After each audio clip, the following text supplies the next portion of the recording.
Muchas gracias para todos que nos acompañan el día de hoy. Para nosotros es un placer estar con la presencia de Amanda Montejano Cantoral, de ahora virtual, después de que ya hace un año y un poquito, ¿cierto? Nos pudimos ver en Popayán, donde descubrí que conoce más vallenato que yo, ya que muy bien, y, Qué va. y ella nos va a presentar sobre los números de Sidon Ramsey, ¿listo?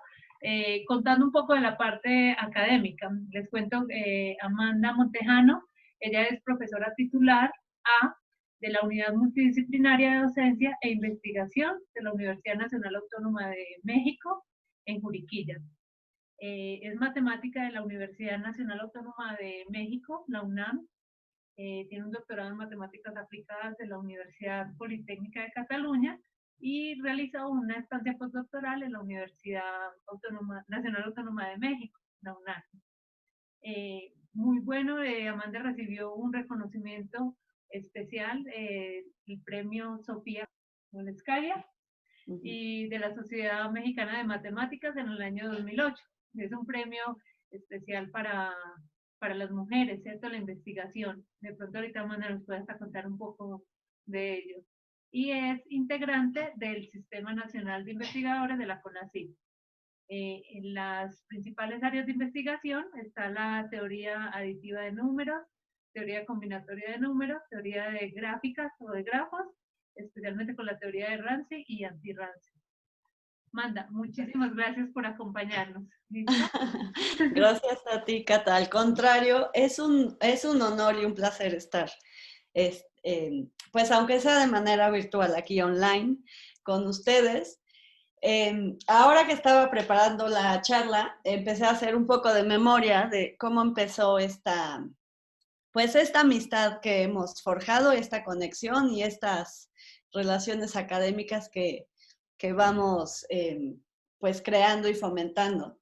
Y realmente me percaté de que fue hace muy poco, fue apenas hace 2 años, un poquito más de 2 años, cuando Carlos, el profesor Carlos Trujillo, me escribió un correo, no nos conocíamos, y bueno, proponiéndome que organizáramos una sesión conjunta para aquel congreso que fue el primer encuentro, creo que le pusieron primer encuentro de sociedades matemáticas de Colombia y México. Y entonces ahí organizamos esta sesión de teoría de números combinatoria y empezamos pues esta bonita amistad y esta colaboración. Y como dice, me gustó mucho lo que dijo John Jairo la vez pasada, para los que no estaban, pues que uno termina haciendo matemáticas con la gente que le cae bien y con sus amigos. Entonces, a mí me da mucho gusto, por eso decidí presentar este tema, que en realidad es un trabajo que está en progreso, y mi plática va a ser panorámica. Ahora les voy a explicar. Bueno, les quería decir primero que después de aquel evento que fue la primera vez que convivimos y coincidimos en Barranquilla, ya me tocó ir a Popayán, que fue que le pusimos el primer encuentro no me acuerdo cómo le pusimos, de grupos de investigación de teoría de números de México y Colombia. Y después, eso fue hace un año ya, que es cuando se acuerda Cata. Y después de eso, luego ya se animaron a venir un grupo de ustedes a Juriquilla, a México, Querétaro. Ahí está una foto, apenas se ve, en la UNAM Juriquilla, que es donde yo trabajo. Y bueno, tuvimos muchas actividades, trabajamos mucho, la pasamos muy bien, estudiamos. Ahí se puede ver también a Luis Miguel. Y bueno, yo quería poner estas fotos para que vean qué, qué bien, qué buen equipo hacemos, que está bonito pues ahí donde yo trabajo, para que se animen más a fomentar esta colaboración y el intercambio de alumnos y visitarnos unos a otros. Y bueno, decirles que ahí tenemos muy bonitos atardeceres en Juriquilla. Y y bueno, pues que espero que ahora no podemos vernos, pero que mantengamos todas, pues mantengamos este gusto además por las matemáticas y por estos temas que tenemos. Entonces, como yo les decía, esta plática va a ser un poco panorámica y viene mucho al caso porque fíjense que encontramos un tema perfecto. Ahora lo comentaba con Carlos antes que empezara la charla, pues que sí, ahí, gracias a Carlos y a su escuela, pues tenemos en Colombia, según entiendo, varios enamorados y apasionados de los conjuntos de Sidon. Y como ya dijo Cata en la presentación, yo soy enamorada de la teoría de Ramsey y de todos esos problemas de coloraciones de tipo Ramsey. Entonces, pues encontramos este problema que es perfecto para nuestros gustos. Es un problema en donde en verdad se conjugan estas dos pasiones y pues creemos que es muy positivo porque seguramente que podemos establecer una colaboración de largo aliento y tener pues muchas satisfacciones. Entonces, esta es una historia que apenas empieza. Voy a platicar el contexto, que son estas primeras dos partes, y después, muy breve al final, voy a decir cuál es nuestro proyecto, que en particular me gustaría mencionar, que pues es algo que empezamos a desarrollar junto con Luis Miguel Delgado y Hamilton Mauricio, que hicieron una, ya no me acuerdo cómo le dicen, estancia o, bueno, estuvieron unos meses ahí conmigo trabajando, entonces ya hicimos arrancar el proyecto. Entonces, a ver, les voy a platicar. Por un lado, en teoría de números combinatoria o en general en combinatoria, tenemos estos resultados que a mí me gustan mucho, que son resultados de coloraciones de tipo Ramsey. Esta pues es un área muy vasta, con resultados ya muy clásicos y con mucha actividad aún en la actualidad. Les voy a presentar a modo de ejemplo dos resultados en esta sección, que son pues el teorema de Ramsey, el que le da el nombre a la teoría, es un teorema de 1930, y después el teorema de Van der Waerden, que de hecho es previo al teorema de Ramsey, y tiene más el sabor de la teoría de números y de las estructuras aritméticas que tanto nos gustan a nosotros. Entonces, pero quiero presentar los dos para enfatizar el hecho de que esta filosofía de la teoría de Ramsey se puede realizar y se puede estudiar en diferentes contextos según los intereses y los gustos de cada quien. Aquí, para empezar así suavecito, porque sé que en la audiencia además hay mucha gente de pregrado, pues vamos a ver esto, voy a presentar estos dos resultados. El primero es de teoría de gráficas, el segundo más de teoría de números combinatoria. Voy a presentar estos dos resultados en casos particulares, no con toda su potencia, sino en casos particulares, que serían en este primer punto el caso particular de los triángulos. Ya van a ver, se los voy a explicar en un momentito. Y en este teorema de Van der Waerden, que estudia progresiones aritméticas, me voy a concentrar únicamente en progresiones aritméticas de 3 términos y también en un momento lo voy a definir todo y voy a ir con calma. Lo que quiero enfatizar en esta página es que una vez que hayamos entendido con estos dos ejemplos muy concretos la idea de los resultados de coloraciones en teoría de Ramsey, vamos a pasar a ver los correspondientes análogos a estos dos casos que elegí, pero en el área que son, bueno, en su modalidad de densidad. Entonces, hay unos resultados de densidad que voy a explicar más adelante, que son también ya muy clásicos. Por ejemplo, vean aquí el que correspondería al teorema de Ramsey, que es el caso de las gráficas y los triángulos. Es un teorema que se conoce como el teorema de Mantel, que fíjense es de 1907, y el que correspondería a este el resultado de Van der Waerden en el caso de las progresiones aritméticas de longitud 3 es un resultado de Roth, se conoce como el teorema de Roth para progresiones aritméticas y es un resultado interesantísimo.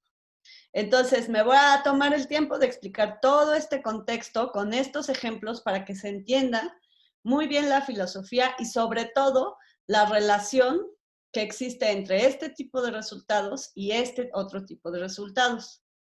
Después, ya voy a hablar un poco más concreto, o de manera más concreta, del proyecto que nos atañe. Y lo que sucede es que voy a presentar el problema de los conjuntos de Sidon, que es un problema hermoso, también muy clásico, ya muy estudiado, fascinante, que entraría dentro de lo que son, en este planteamiento que estoy yo haciendo, entraría como un resultado de densidad.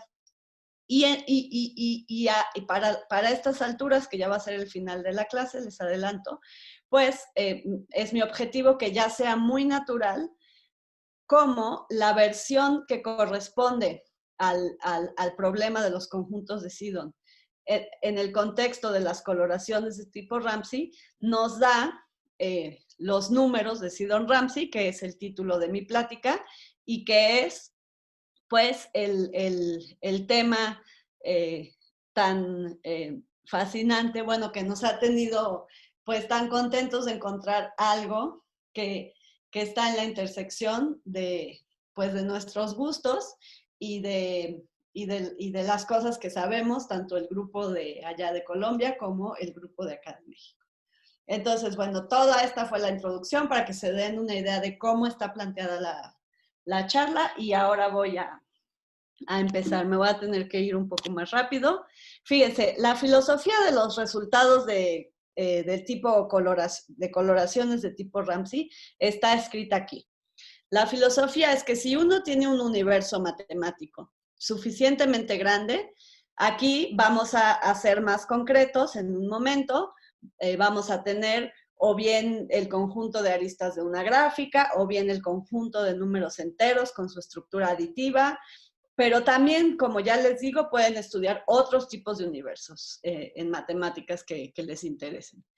Si ese universo es suficientemente grande, entonces toda K-coloración del universo va a contener una subestructura monocromática. Esa es la filosofía de los resultados de tipo Ramsey.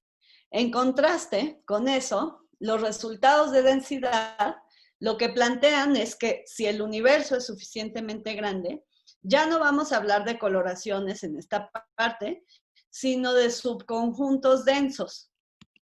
Aquí hablamos de coloraciones, aquí hablamos de subconjuntos densos.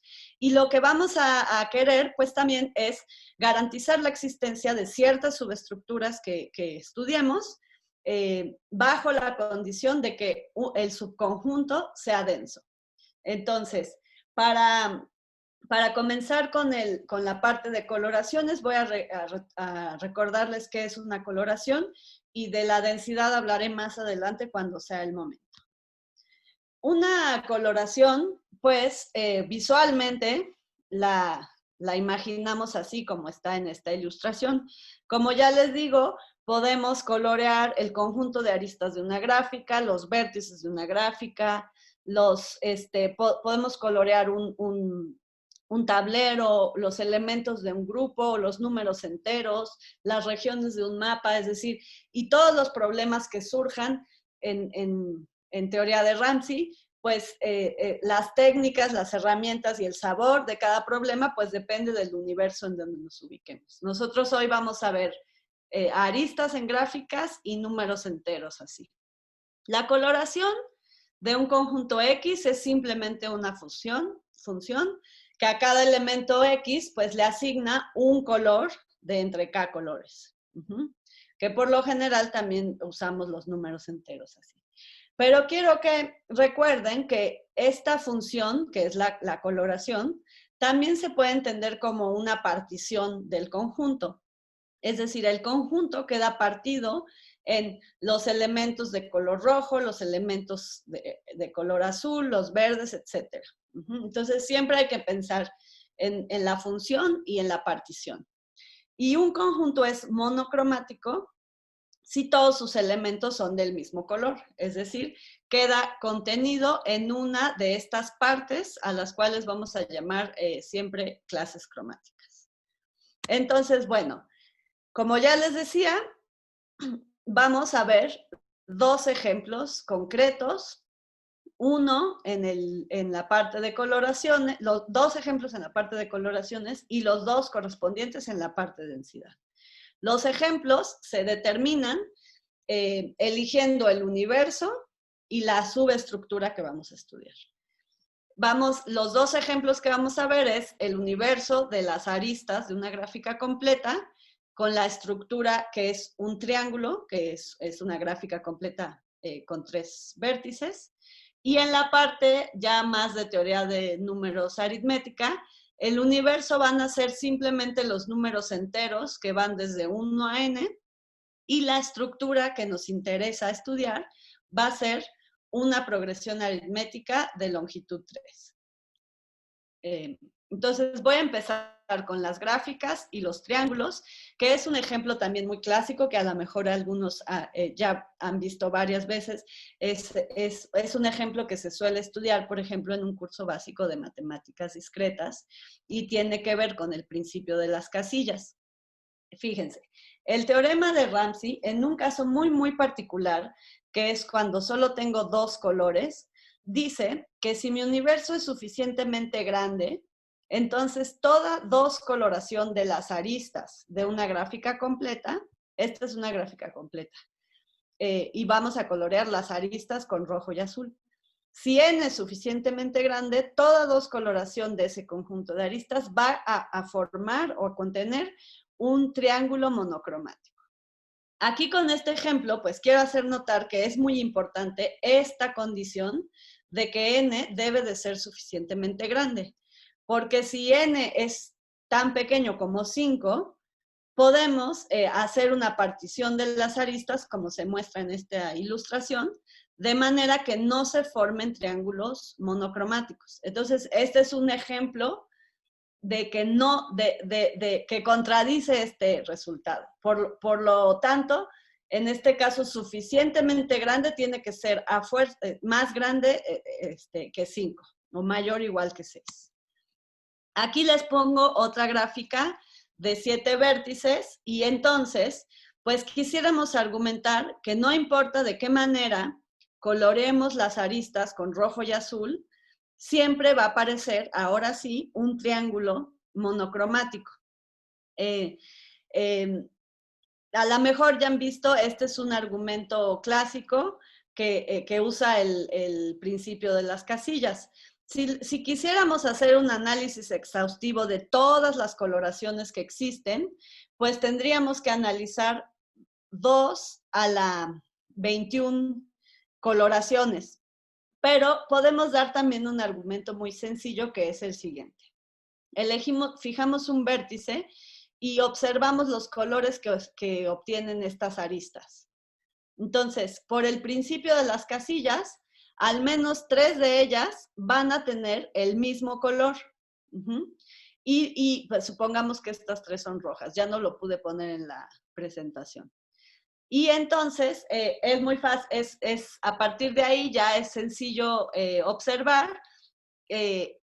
Nos fijamos en estos 3 vértices y las aristas que inducen.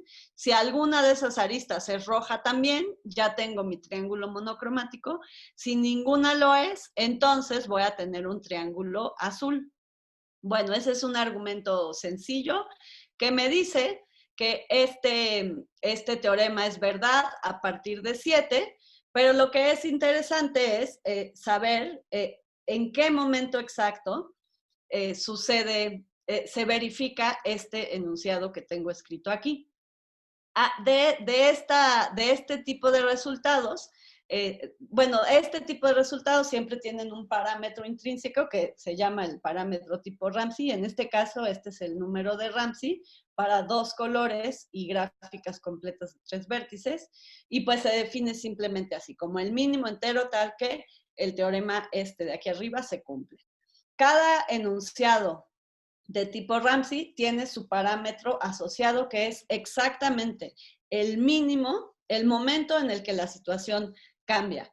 Aquí, por ejemplo, ya sabemos que este número, en este caso, no es 5, podría ser 7, pero quizás nos falta verificar si es 6. Y de hecho, a lo mejor ya saben algunos, este número es precisamente 6, porque el argumento que les hice aquí funciona con una gráfica completa de orden 6. Bueno, los números de Ramsey son muy difíciles de determinar de manera exacta. Lo que me dice el teorema es que existen y de hecho me proporciona una cota superior para ellos, pero determinarlos de manera exacta, en general, no solo en esta situación, sino en cualquier situación, en general es muy difícil determinar estos parámetros. Los números de Ramsey, aquí hay una tabla de los números conocidos. Me quiero ir un poco más rápido porque si no, no me va a dar tiempo. Aquí les pongo a este señor que se llama Paul Erdős, que fue un promotor enamorado muy activo de la teoría de Ramsey, y les pongo aquí esta pista para que averigüen los que tengan curiosidad cuál era la manera que tenía Erdős de explicarnos lo difícil que es determinar los números de Ramsey. Tenía una historia acerca de una invasión extraterrestre, pero les dejo la curiosidad para que lo averigüen después. Para triángulos el número de Ramsey es 6, para gráficas completas de orden 4 es 18, y para gráficas completas de orden 5 no está determinado ese número, ni mucho menos para gráficas completas más grandes. Luego ya para acabar, pues les pongo una foto de Frank Ramsey, pues que es el que le da el nombre a esta teoría, que a mí me encanta. Y pasemos ya un poco más a los objetos que tienen más que ver con este seminario, que son pues ya números y progresiones aritméticas. Entonces, vean cómo el enunciado es el mismo, solamente cambié mi universo y por lo tanto mi objeto de estudio. Les recuerdo que una progresión aritmética de 3 elementos, pues es un conjunto de 3 números enteros. Vamos a estar, en nuestro universo van a ser siempre números enteros, en particular el intervalo inicial de números enteros desde 1 hasta n. Y una progresión aritmética, pues es un conjunto de 3 elementos aquí que tienen esta forma. A más D, A más 2D. Y la diferencia es D. Entonces, de aquí a aquí salto D, de aquí a aquí vuelvo a saltar D. Estos objetos son interesantísimos en la teoría y bueno, tienen una riqueza intrínseca pues hermosa. Hay muchísimos problemas de progresiones aritméticas en esta área, muy interesantes. En este caso particular, pues, ¿qué nos toca decir? Nos toca decir, este es el teorema de Van der Waerden, en un caso particular, que si la n es suficientemente grande, si el universo es suficientemente grande, entonces toda 2 coloración contiene una progresión aritmética de 3 términos que es monocromática. Nuevamente, hago notar que el hecho es la hipótesis de que n sea suficientemente grande, es esencial, puesto que aquí tengo un intervalo pequeño de longitud 8 y una 2 coloración particular que no tiene progresiones aritméticas de longitud 3 monocromáticas. Lo pueden verificar, lo bueno es que luego queda el video y le pueden poner pausa para verificar todo lo que digo con calma.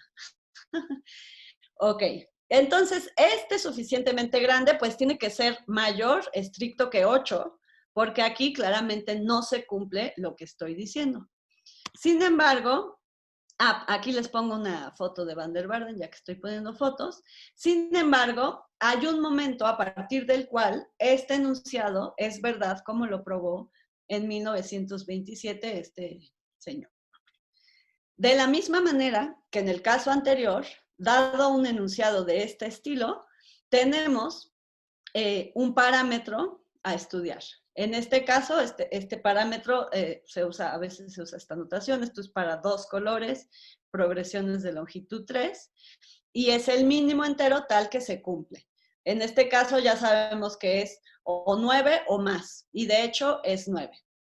Nuevamente, los números de Baden-Baden son muy difíciles de determinar de manera exacta, y aquí hay una tabla donde aparecen los únicos valores que se conocen exactos, son los que tienen este numerito aquí. Esto no es un exponente, es como la referencia al artículo. Esta es una tabla que saqué de Wikipedia. Y bueno, por ejemplo, vean, para 2 colores solo se conoce el de progresiones de 3 términos, de 4, de 5 y de 6. Este de 6, pues es un resultado relativamente reciente, es de 2008. Y bueno, en fin, es común que la propia definición del parámetro aparezca dentro de la redacción del enunciado, del teorema. Aquí, por ejemplo, cambié un poco el enunciado. Es común encontrarlo así. Para cualquier entero positivo k, bueno, esto funciona para cualquier número de colores, y para cualquier t, que va a ser el número de términos en la progresión aritmética, existe un mínimo entero fulanito. Y aquí ya estoy definiendo el número de Van der Waals. Tal que toda k coloración de mi universo, siempre que este sea suficientemente grande, contiene una progresión aritmética monocromática. Entonces, bueno, estos son los problemas que a mí me gustan mucho. Una cosa es estudiar la existencia le dicen el teorema de existencia, que es de algún modo demostrar que existen estos parámetros, y otro problema con un sabor diferente y de hecho muy difícil es determinar esos parámetros o esos números, en este caso de Van der Waals. Bueno, pues muy bien, hasta aquí entonces ya les di 2 ejemplos de resultados de coloraciones en la teoría de Ramsey, y quiero enfatizar que tienen la misma forma. Entonces, uno puede dejar la misma redacción y únicamente cambiar quién es el universo y quién es la subestructura para obtener el resultado de tipo Ramsey, y cada uno de ellos conlleva de manera intrínseca la definición de un parámetro. Parámetros difíciles de determinar. Ahora vamos a hablar de resultados de densidad. A mí siempre me gusta decir que me interrumpan si tienen dudas, pero yo sé que así online es muy difícil. Y tenemos la ventaja además de que después pueden ver el video y le pueden poner pausa para los que quieran estudiar más, o me pueden escribir un correo si tienen comentarios. Entonces, voy a continuar. Vamos a ver, en contraste a todo lo que ya vimos, resultados de tipo densidad. Entonces, la filosofía se las vuelvo a poner aquí. Es diferente, acuérdense, ya no vamos a tener coloraciones, vamos a tener simplemente un universo y subconjuntos densos de ese universo. Y lo que queremos encontrar también es la existencia de subestructuras interesantes. Voy a utilizar exactamente los mismos ejemplos, en este caso, aristas de gráficas completas con triángulos, para que vean cuál sería el análogo de densidad en este caso. Y después vamos a ver el que nos interesa más, que es el teorema de Roth, en donde el universo es este intervalo de números enteros y el objeto son las progresiones aritméticas con 3 términos. Pero entonces quiero presentarles primero el teorema de Mantel, que es ilustrativo y además me sirve para hacerle más promoción al teorema de Roth, que es mucho más fuerte. Entonces, fíjense, aquí repito la versión coloraciones. Y aquí abajo pongo la versión de densidad. Acuérdense que aquí abajo ya no tenemos coloraciones, tenemos subconjuntos. Lo que me dice el teorema de Mantel es que si yo elijo un subconjunto S del conjunto grandote de aristas en una grafía completa. Y ese conjunto S es denso, fíjense, aquí a mí me tapa, no sé si a los demás les tapa esta ventana o cómo esté. Si ese conjunto S tiene su cardinalidad es mayor estrictamente que un cuarto de n cuadrado, entonces garantizamos que el conjunto S induce un triángulo. Aquí esta parte, ay, ¿qué pasa? Esta parte sería la parte de la densidad. Y aquí no hay nada de que n sea suficientemente grande, simplemente tengo que sí. La cardinalidad es, si tengo suficientes aristas, entonces voy a encontrar necesariamente un triángulo. Es común que se encuentre el teorema de Mantel redactado así. Toda gráfica con n vértices y más que este número de aristas contiene un triángulo. Quiero hacer notar aquí que, bueno, que este número de aristas, un cuarto de n cuadrado, es más o menos como la mitad del total. Entonces vamos a hablar de que tenemos densidad 1/2, ¿no? Tenemos la mitad del total de aristas posible. Y quiero hacer notar que este número que está aquí no se puede mejorar, porque si ustedes hacen las cuentas, si agarran un número n par y hacen una gráfica bipartita completa, así lo más balanceada posible, van a tener exactamente un cuarto de n cuadrado de aristas y esta gráfica no tiene triángulos. Entonces, esto es justo, esto no se puede mejorar. Ahora, hay diferencias sutiles. Aquí no me voy a detener porque pues no tengo tanto tiempo, pero les recomiendo, si les interesa el tema, que cada quien medite acerca de las similitudes y diferencias, aquí ya me fui, perdón, entre estos dos resultados. En este caso, este resultado de densidad no es tan poderoso como el que les voy a presentar a continuación, que es el teorema de Roth, que recientemente me ha tenido fascinada. Entonces, fíjense, es un teorema, aquí arriba les pongo el correspondiente de progresiones aritméticas. Y aquí está la versión densidad, que es el teorema de Roth. Pero quiero que noten que es mucho más fuerte que el teorema de Mantel. Y claro, esto no es culpa ni de Mantel ni de Roth, sino que así es la vida. En este universo de números enteros, con esta estructura de progresiones aritméticas, sucede algo mucho, mucho más interesante. Porque fíjense, aquí tengo el enunciado redactado de la misma manera. Si yo tengo un conjunto suficientemente denso, aquí esta palabra no va, voy a encontrar una progresión aritmética de longitud 3 en S. Nada de monocromático porque aquí no tengo coloraciones. Pero fíjense, lo que quiero enfatizar es que yo puedo elegir la densidad. Cualquier número entre 0 y 1 me funciona. A lo mejor John me dice, a ver, ¿qué pasa con un medio? Pues que si n es suficientemente grande, todo conjunto de densidad 1/2 con cardinalidad más grande que 1/2 del total contiene una progresión aritmética. Pero a lo mejor Cata me dice, no, a ver, pero probemos con 1/10. Pues también con 1/10, claro que nos vamos a tener que ir más lejos. Pero para cada delta podemos encontrar un mínimo entero tal que garantizo la existencia de mis progresiones aritméticas en subconjuntos que tengan densidad mayor a lo que yo estoy determinando. Entonces, esto es mucho más fuerte. Aquí también, medítenlo cada quien, la relación entre cada uno y otro, y aquí van a darse cuenta, si se ponen con calma, a ver que el teorema de Roth implica el teorema de Van der Waerden. En el caso de 3, ¿verdad? Si quisiéramos el teorema de Van der Waerden completo, el resultado análogo aquí, lo menciono por si a alguien le suena, es un teorema muy famoso de Semeredi.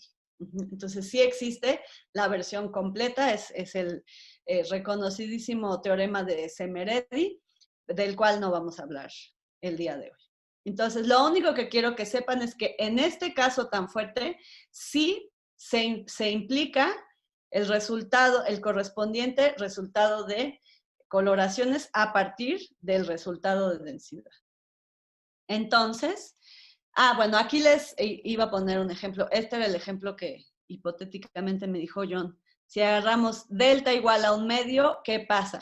En este caso, fíjense, este parámetro es 17. Quiere decir, ¿qué quiere decir? Y acuérdense que aquí viene la definición intrínseca, el mínimo entero, bla, bla. Quiere decir que hay un conjunto que en el intervalo de 16, a veces necesitamos, ¿verdad?, ejemplos para absorber los conceptos o los resultados. Entonces, vale la pena, yo creo, que veamos este ejemplo concreto. ¿Qué quiere decir que esto sea 17? Quiere decir dos cosas.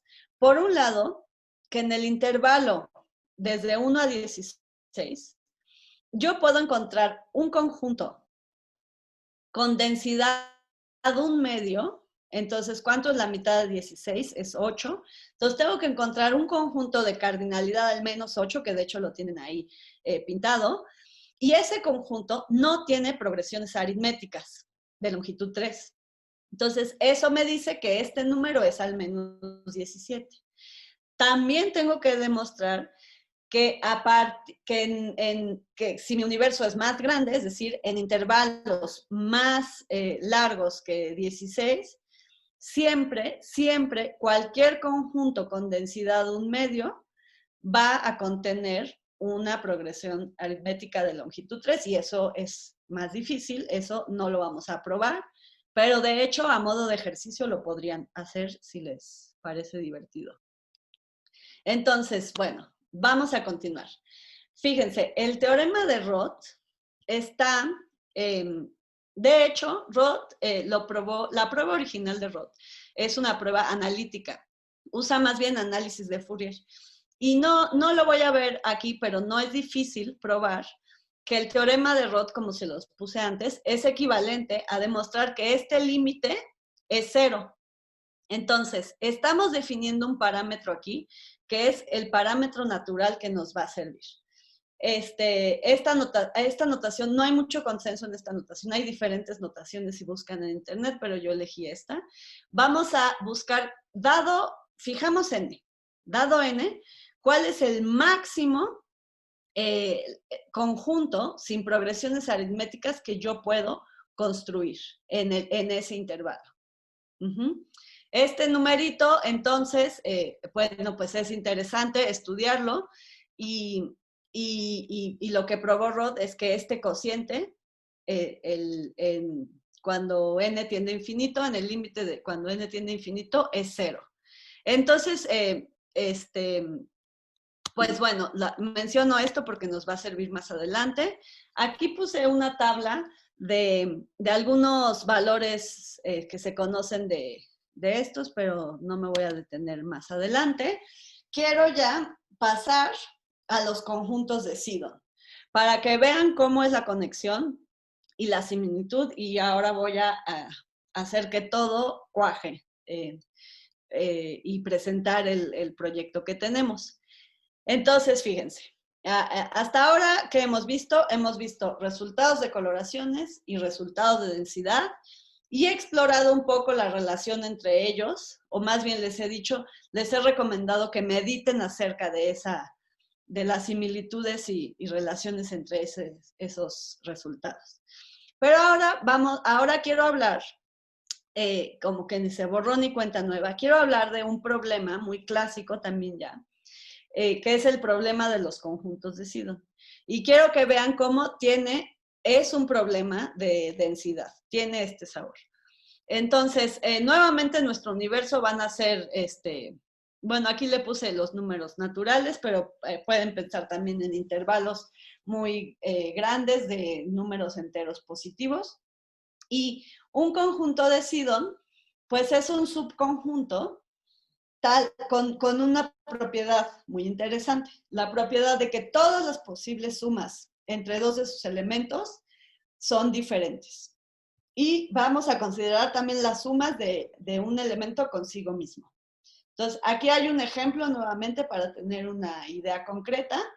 Este es un conjunto de 5 números enteros y por lo tanto todas las posibles sumas que yo puedo hacer entre ellos pues es 15, todas las parejas incluyendo 1 más 1, 2 más 2, incluyendo las que repiten el sumando. Y aquí tengo todas las 15 sumas diferentes. Es decir, cualesquiera dos elementos que yo elija aquí, la suma va a ser distinta. Pues estos conjuntos son fascinantes, Carlos no me dejará mentir. Hay mucha literatura también y es un área, bueno, activa. Vamos a observar que de la misma manera que hicimos con los conjuntos libres de progresiones aritméticas o con conjuntos que no tienen progresiones aritméticas de longitud 3, podemos definir un parámetro análogo.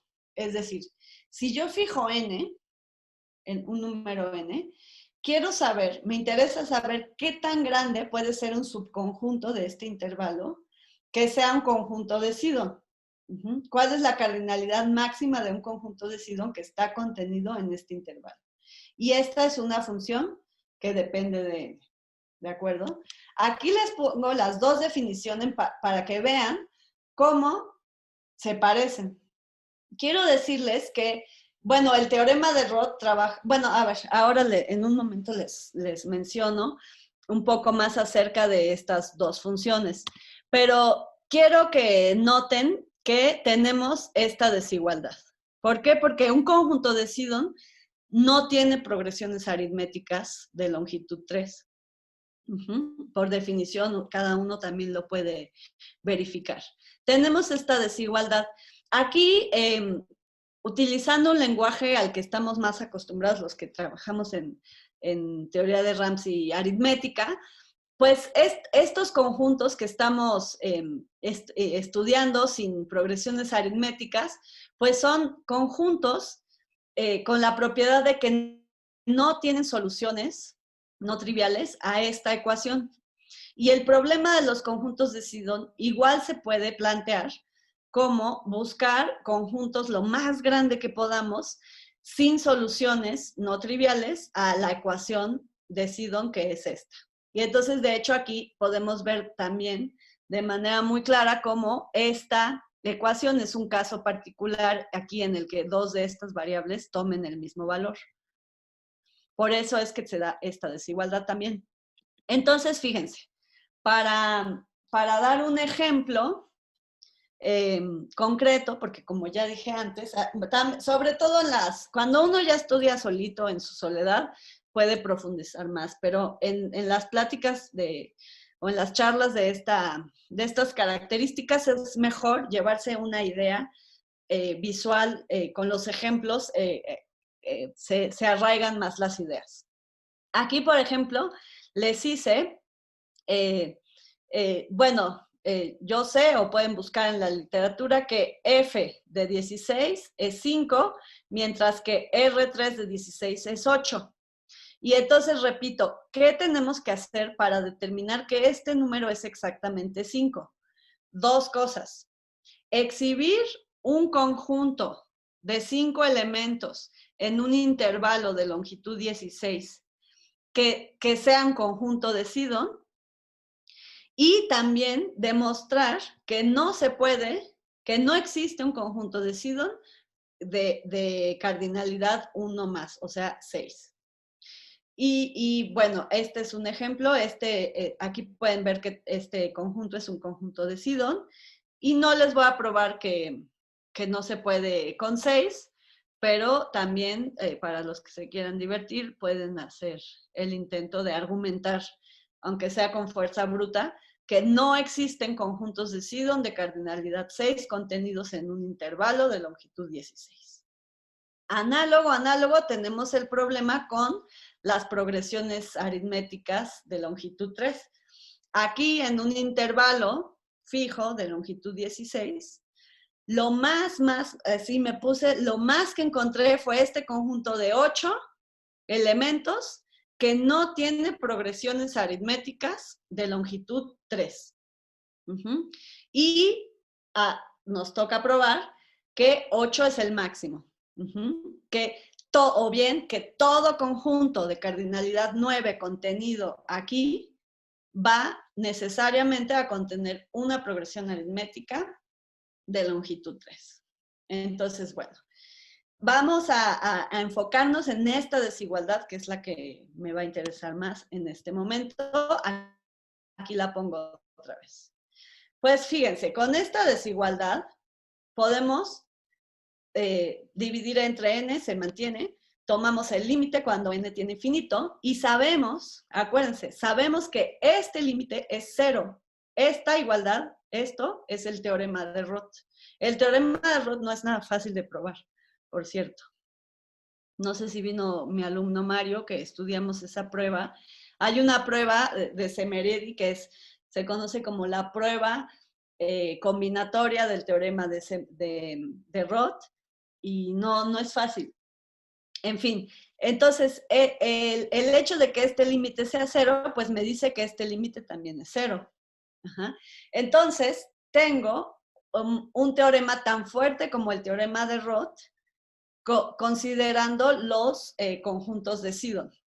Antes de plantear ese enunciado, quiero mencionar aquí que el comportamiento de estas funciones, tanto de esta, que es para progresiones aritméticas, como de esta, que es para conjuntos de Sidon, es estudiar el comportamiento o el crecimiento de esas funciones. Son problemas difíciles y muy interesantes.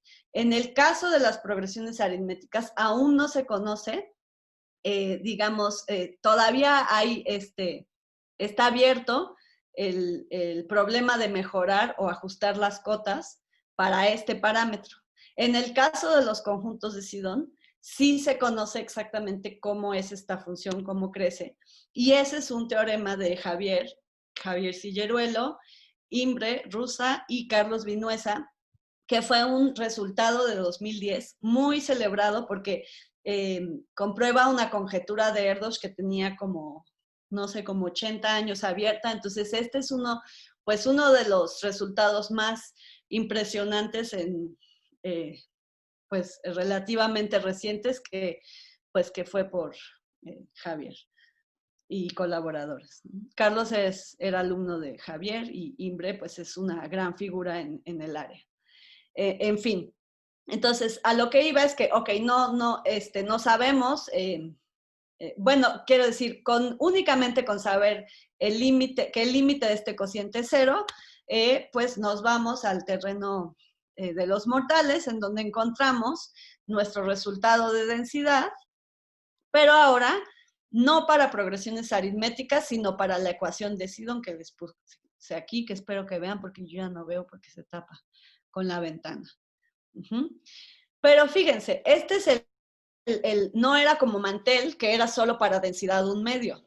Este es el fuerte, el enunciado fuerte, equivalente al de Roth, en donde podemos elegir la densidad que queramos, cualquier delta entre 0 y 1. Entonces, se infiere un teorema de coloraciones, o más bien el teorema análogo de coloraciones. Aquí hay una implicación de la misma manera que el teorema de Roth implicaba el teorema de Van der Waerden para 3 elementos, o que el teorema aquel de Semeredi del que no hablamos implica el teorema de Van der Waerden. De esa misma manera, esto implica que para esta nueva situación tenemos un resultado de coloraciones. Y entonces, como ya les digo, cada resultado de coloraciones, fíjense aquí, ¿qué era? Era el universo y solamente cambiamos de objeto. Aquí el objeto lo pusimos como esta ecuación de Sidon. Y intrínseco en el enunciado tenemos definido un parámetro.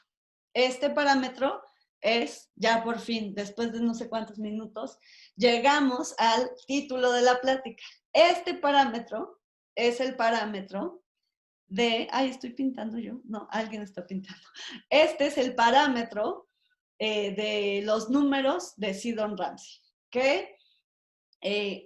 pues que nos llena de alegría porque, pues como ya les digo, en Colombia tienen expertise en los números de Seedon y bueno, y nuestra parte de México, pues que nos gusta mucho la teoría de Ramsay aritmética y hemos trabajado ahí un poco. Entonces, claro, pues cuando vemos esto decimos, tenemos que trabajar en esto. Quiero decirles que el parámetro está definido por estos autores en el año, aquí se tapa, 2013, y que también hay unos, Radó, quien fue estudiante, bueno, ya no hablé de él hoy, hay unos números de Radó que también se puede estudiar esto para diferentes ecuaciones, ¿no? Aquí pues elegimos esta, que es interesante porque corresponde a los conjuntos de Seedon, pero se puede considerar cualquier ecuación. Entonces, el lineal, bueno, se puede considerar cualquiera, pero digamos, hay estudio en ecuaciones lineales homogéneas, que son los números de Radó. Sin embargo, no se ha estudiado con énfasis, no hemos encontrado en la literatura más que este artículo de los autores que pongo aquí, en donde hacen, pues determinan algunos valores para este parámetro. Y entonces, bueno, ¿cuál es el planteamiento de nuestro proyecto que está en curso? Podemos atacar diferentes problemas. Por ejemplo, podemos intentar mejorar estos valores que determinan en este artículo de 2013. Podemos intentar mejorarlos. Podemos irnos al problema más duro de entender el comportamiento del parámetro en general.